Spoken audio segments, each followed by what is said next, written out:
Hello, welcome to the Citrus Garden. My name is Christina. This is the extended for the Divine Feminine reading. The first part is on YouTube already, so go watch that first and come back here. This part of the reading is going to go into where's an area of growth for you. So the animals that we're starting with here are the phoenix, the dragonfly, and the shark, which again is coming up with this pattern of like two energies flanking some energy in the middle. But up until this point, it's kind of been like the opposite, where there was a really strong sort of masculine energy in the middle, flanked by sort of more delicate energies.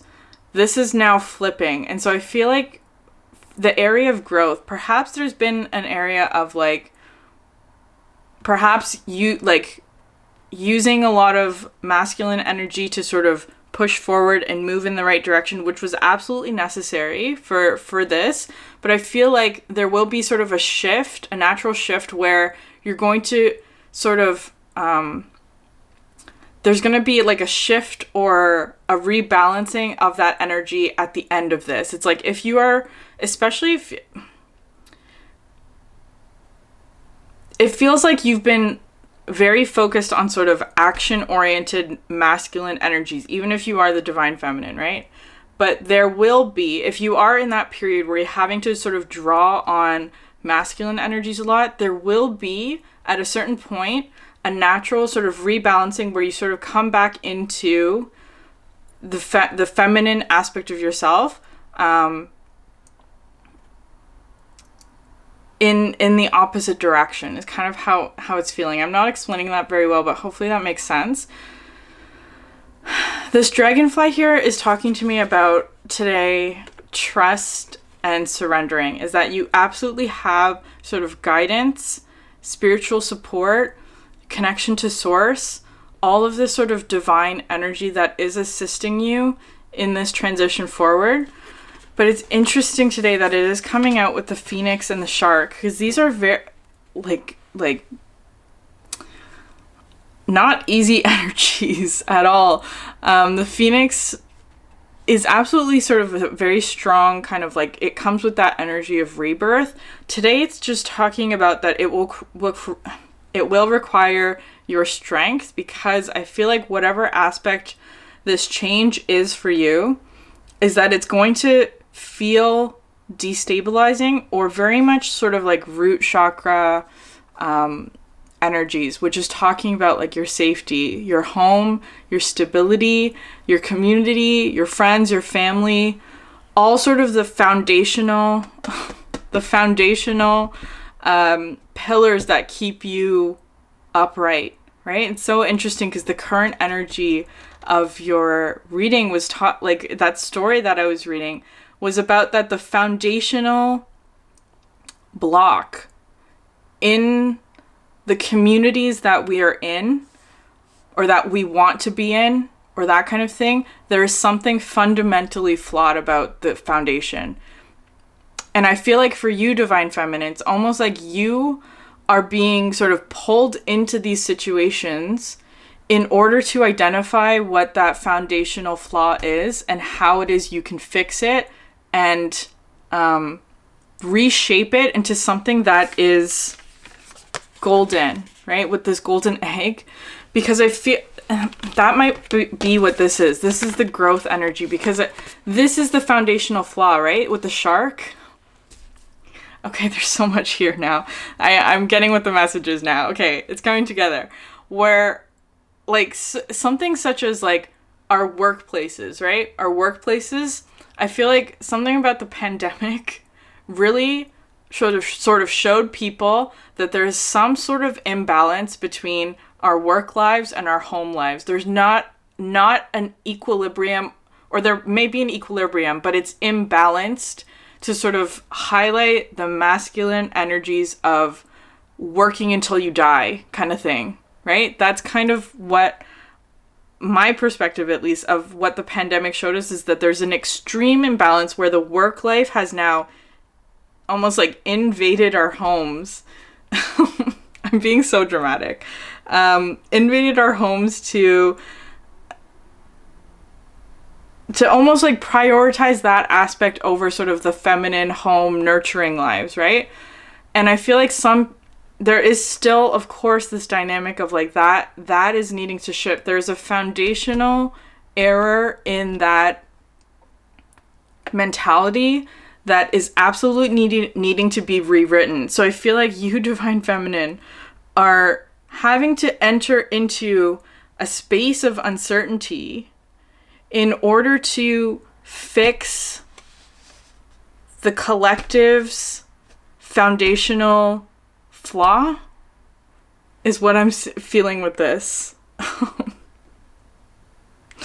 Okay, that's a lot. I'm gonna move on to these cards.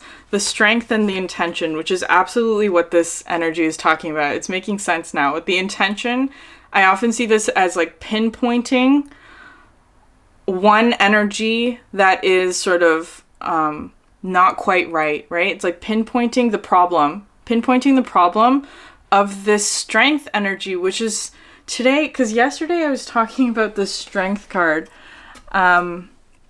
with the red jasper, right? This is sort of perhaps this is the ideal of the collective, right? This is the ideal of what a community should look like, or what a job or workplace or institution perhaps should look like.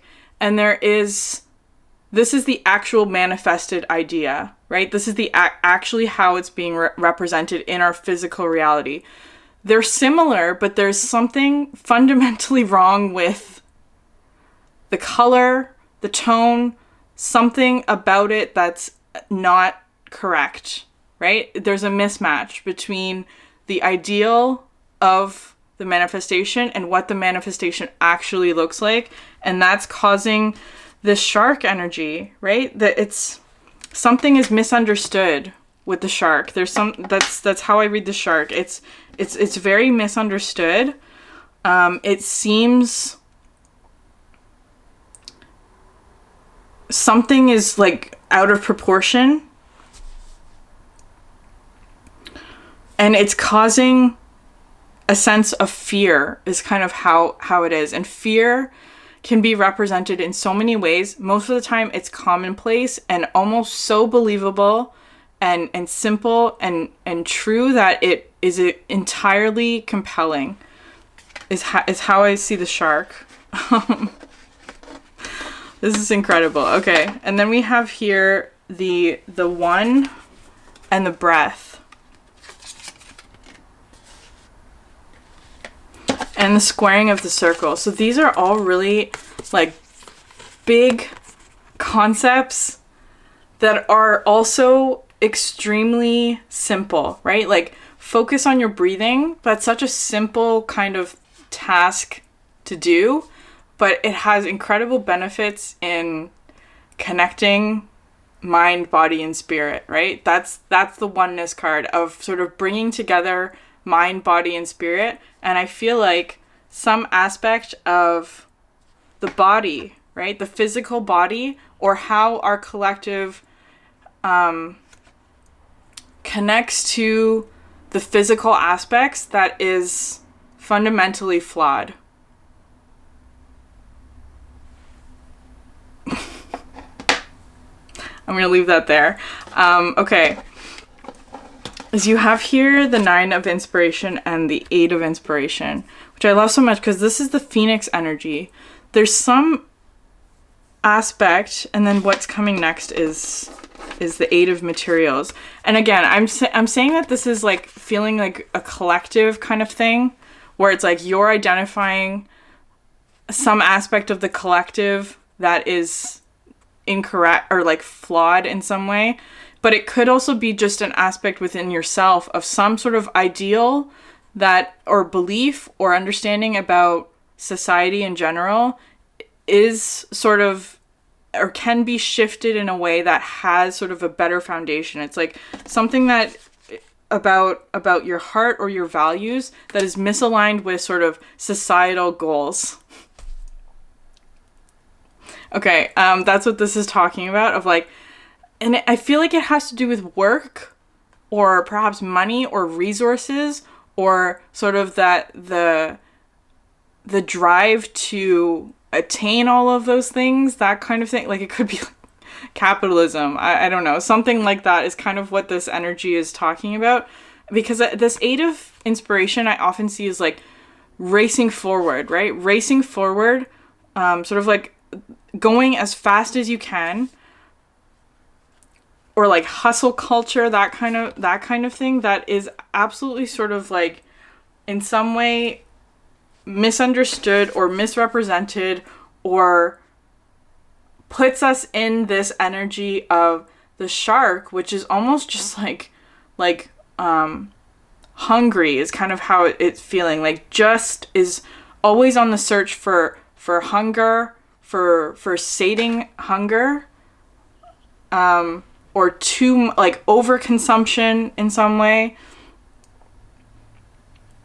And there's no sort of like play or happiness or fun. And that's what this page of inspiration talks about, right? This aspect of perhaps creativity, playfulness, exploration, doing things for fun or just for the sake of doing it, something that's just playful or brings joy. These two energies are so incompatible, right? There's no space in sort of our lives to sort of play and have fun and do things that provide value just in the sake of doing, right? Because the thing with the shark is that, or the shark energy is that there has to be, if I put in this amount of time, I am owed this amount of resources, right?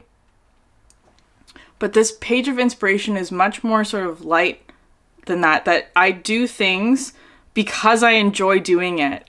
The value or the reward is not sort of an external thing that is given to me at the end, but more so an internal motivation or desire or fulfillment that comes from doing the activity rather than what is given back to me. I hope that makes sense. Okay. Because I feel like there is this sort of thing here about the 6 of inspiration, which is talking about success, and then the Ace of inspiration, which talks about sort of like inspiration, motivation, creativity, passion, that kind of thing. It's like, because look how similar these cards are today with the circle and the lights and the colors. That's sort of what the intention thing is shifting, is that I feel like there's some sort of aspect within your life where there's too much seeking of success and what that means, of like being in the spotlight, of having a lot of resources or a lot of followers or whatever it is, versus doing something for the sake of expressing yourself, having creativity, connecting with this Ace of inspiration energy of play and fun and like desire, passion, all of that. They're because these are incredibly similar, and I feel like there's something about your participation in this more societal or collective kind of ideal that is putting your energy in more of like a 6 of what is this? 6 of inspiration rather than an Ace of inspiration, of like seeking success rather than doing something because it's fun. Okay. And then you have the 3 of emotions. This card yesterday, it talked about an out of context snapshot in the Capricorn reading, if you're interested in watching that.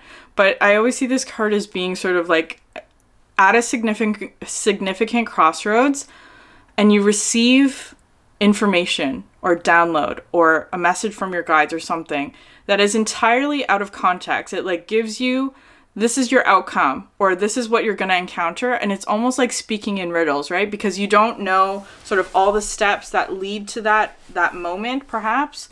You're just sort of getting like a heads up is kind of how it's talking about, where I feel like this is the snapshot, because you have this extremely powerful energy coming up next, where it's the Magician, the Moon, the Knight of Voices, and the Death card, which is so incredible because I feel like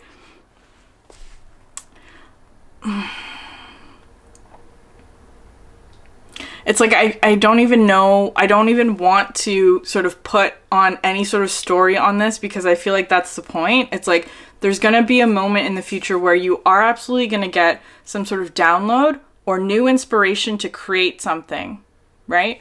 But there may be also a moment of like the moon, which is like, so it may, the full moon may be some sort of significant time or place, or energy that you are going to be accessing or playing with, or it's going to give you some sort of idea, perhaps.